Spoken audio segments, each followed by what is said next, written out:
आहा जिन्दगी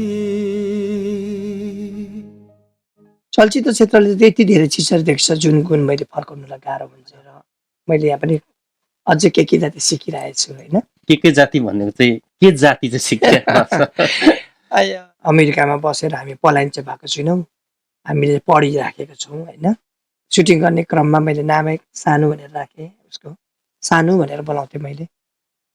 र छुट्टिने बेलामा त्यो सुटिङ सकेर हामीहरू छुट्टिने बेलामा दुईजना रुवाबासी त्यति छिटो माया बस्यो दाजुभाइको।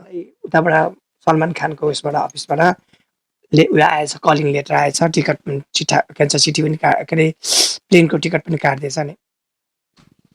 मलाई उयो आएको छ के अरे चिठी आएको छ मलाई, के अरे उयसको टिकटको उयो आएको छ।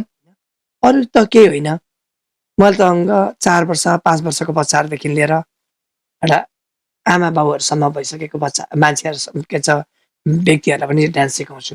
तर मलाई किन आजभोलि कतिखेर शनिबार आइतबार हुन्छ र क्लासमा बच्चालाई हेर्नु जाउँ जस्तो लाग्छ क्या। नेपालबाट अमेरिका आइसकेपछि त्यस्तो धेरै पश्चाताप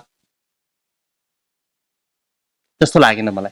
पश्चाताप चाहिँ होइन, पश्चाताप त हुँदैन। म जहाँ गए पनि म ठाउँ बनाइहाल्नु मन लाग्छ, पीडा चाहिँ लाग्छ क्या।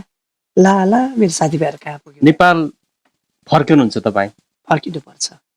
स्वदेश आफ्नो स्वदेश हो नि, जहाँ मैले जन्मेँ, जुन अहिले हर्का साम्पाङको माटो भने जस्तै त्यो माटोले मलाई खोजिरहेको छ, त्यो माटोले मलाई पर्खिराखेको छ। आहा जिन्दगी